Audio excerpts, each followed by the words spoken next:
Drag the costume character into the track. Set animation. Add Style3D track. Set the cache to record mode. Add the camera.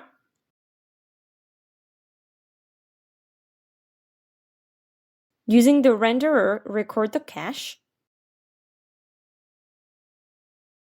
Monitor the cache recording process. Recording progress is displayed in the lower right corner. Recording is complete. Set the cache to play mode. Higher rendering progress can be set.